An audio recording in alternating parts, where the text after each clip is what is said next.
Every one of us has heard about Atlantis at least once. Millennials will probably remember the 2001 Disney movie Atlantis, The Lost Empire. But Atlantis is not just a beautiful legend that enchanted us in childhood and left a huge mark on global culture. In reality, things are much more complicated. In 2018, Chapman University conducted a study showing that more than half of Americans believe that a powerful ancient civilization once lived on Earth. And the most popular version of this civilization is Atlantis. In recent years, interest in Atlantis has truly expanded. Dozens of books come out every year, and TV shows regularly claim that scientists have once again found traces of the lost civilization. Recently, some archaeologists even announced, quite sensationally, that they have finally discovered Atlantis at the bottom of the Atlantic Ocean. But Atlantis is far from the only mythical civilization said to have disappeared underwater. Stories about drowned continents and sunken cultures have been a constant source of myths, legends, and conspiracy theories. Lemuria, the British city of Yees, entire lost worlds. This video is about sunken civilizations. Where did these stories come from? Who helped them spread? And what does science think about all this? Today, I will tell you how a failed American politician inspired the Nazis, how Plato, Noah, and the Maya became tied to one narrative. You're watching History's Omitted, where stories don't just get told, they finally get explained. Plato and the birth of the Atlantis legend. The legend of Atlantis came from ancient Greece. And wherever ancient Greece appears, somewhere nearby stands or sits Plato. Most people know him as a founding father of philosophy, but for us, he's important because he is the only original source of the Atlantis story. In the dialogue, Timaeus, Plato describes a conversation between Socrates and Timaeus of Locri. According to the story, just a few days earlier, Socrates had discussed with other Greeks what an ideal state should look like.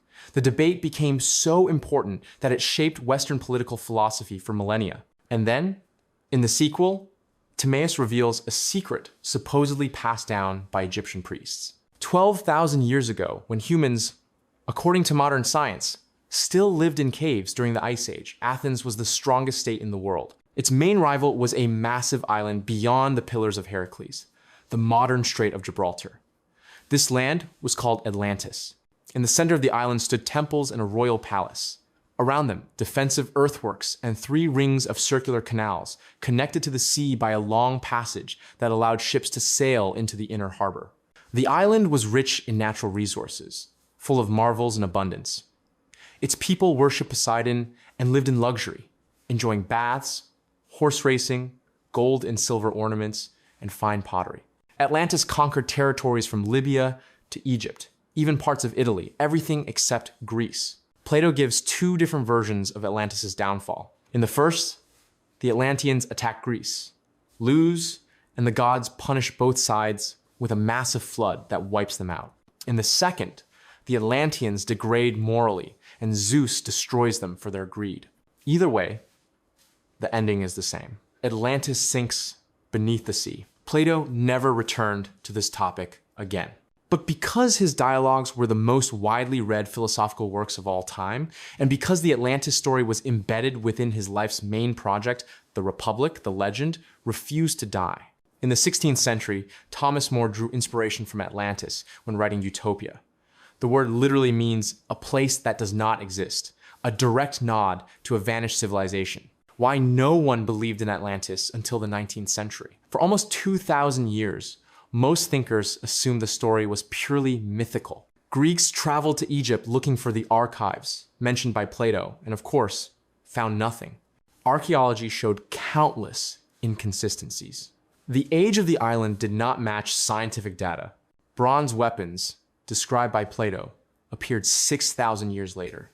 And most importantly, no trace of any advanced ancient civilization exists where Atlantis was supposed to be.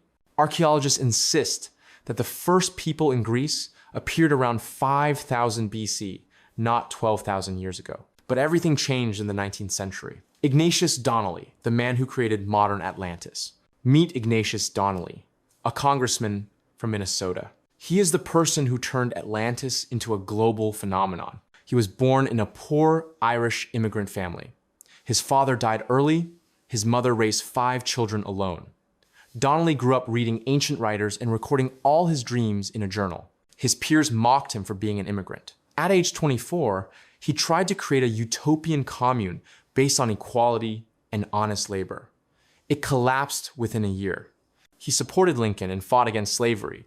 He was elected to Congress 3 times. Everyone knew him as a decent orator, but his career seemed cursed. Something always held him back. Then came a corruption scandal. He was expelled from his party. He denounced both Republicans and Democrats and accused the media of being bought out by elites who prevented him from gaining power. His career collapsed. It was the darkest period of his life. And then Donnelly retreated into isolation and began writing a book titled Atlantis, the Antediluvian World. The book mixed archaeology, linguistics, genetics, anthropology, all in completely unscientific ways. His main conclusion: Atlantis was a global civilization. Atlantis ruled the world. All peoples descended from the Atlanteans. They invented the alphabet, metallurgy, and religion. They were the ancestors of the Indo-European Aryan peoples. The book became a bestseller. The royalties enabled Donnelly to write another pseudo-scientific novel about Atlantis being destroyed by a meteorite. His works were reprinted hundreds of times and became foundational for many dark conspiracy theories of the 20th century. How Atlantis became the core of Nazi ideology. One of the biggest admirers of Donnelly's ideas was Heinrich Himmler, head of the SS. You may know the organization Ahnenerbe, created to study the origins of the so-called Nordic race. Himmler eagerly embraced Donnelly's theories. He wanted to prove that Germans were the only direct descendants of the Atlanteans, while all other peoples had migrated from Africa. The logic is absurd, but here's an example. Plato wrote that Atlantis was built from red and white stone. The Azores also have red and white stone. Therefore, the Azores must be Atlantis. Never mind that red and white stone appears absolutely everywhere on Earth. The 20th century, the world goes hunting for Atlantis. In the 20th century, scientists and enthusiasts placed Atlantis in Antarctica, near South America, in the North Sea, in Scandinavia, in Brazil, where the explorer Percy Fawcett disappeared while searching for descendants of Atlanteans.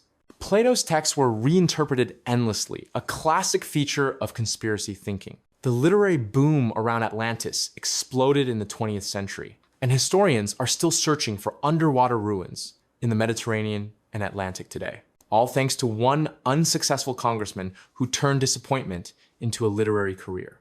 The craziest sunken civilization theory, the continent of Mu. Now, an even stranger story. In the 19th century lived Augustus Le Plongeon, an American traveler, archaeologist, and self-proclaimed Freemason. He studied the Maya civilization, but unlike serious scholars, he produced bizarre conclusions. He claimed the Maya used electricity and telegraph. The Maya were the ancestors of all world civilizations. But they themselves descended from a lost civilization called Mu. Mu supposedly lay in the Pacific Ocean. It was ruled by Queen Mu, who possessed secret Masonic knowledge and transmitted it to ancient Egypt using a telegraph network. Eventually something went wrong, and the continent sank forever. Le Plongeon even declared that his wife, 26 years younger, was the reincarnation of Queen Mu. After his death, British writer James Churchward continued the story. He claimed he'd seen tablets from Mu in India. According to Churchward, Mu existed 800,000 years ago. It was larger than South America. 64 million white people lived there. The continent was flat and extremely advanced, and it exploded and sank due to volcanic activity. These ideas captivated even Turkey's first president, Mustafa Kemal Atatürk, who sent researchers to investigate and tried to connect Turkish origins to Mu. But modern geology, particularly plate tectonics, proves beyond doubt that such a continent could never have existed. If a landmass like that had sunk, it would have taken hundreds of millions of years, not moments. Why all lost civilizations sink. Atlantis, Mu, Lemuria all share one theme: a great flood. Nearly every religion on earth contains a story of a global deluge. The Old Testament.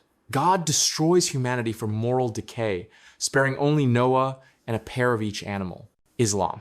God commands the prophet Nuh to build an ark. Greece. Plato mentions several floods. India, China, the Maya, almost every civilization has its own version. Floods symbolized chaos, divine anger, and cosmic punishment. Myths often feature sea monsters embodying this chaos. Donnelly himself claimed Atlantis was destroyed by a meteorite. Modern Russian-speaking conspiracy theorists insist that the global flood happened in the 19th century and erased an advanced civilization, just like their theories about a nuclear war during the Napoleonic era. But real archaeology shows something different. There were many floods, but all of them local. Ancient peoples didn't understand the size of the world. To them, a devastating local flood was a global apocalypse. So it is not surprising that every religion and every mythos has its own great flood and its own lost civilization. Some cultures used Atlantis, others created their own versions. And when one legend got boring, people invented new drowned cities, continents, and empires. Conclusion: lost civilizations remain one of humanity's favorite fantasies. They promise mystery, grandeur, forgotten knowledge, and a sense that our world is just a fragment of something far greater. But the roots of these myths are surprisingly mundane. A disappointed congressman, imaginative travelers, misread ancient texts, national myths, and our own desire to find meaning in the past. If you enjoyed this story, subscribe to the channel and share the video with friends. A new episode is coming soon. See you next time.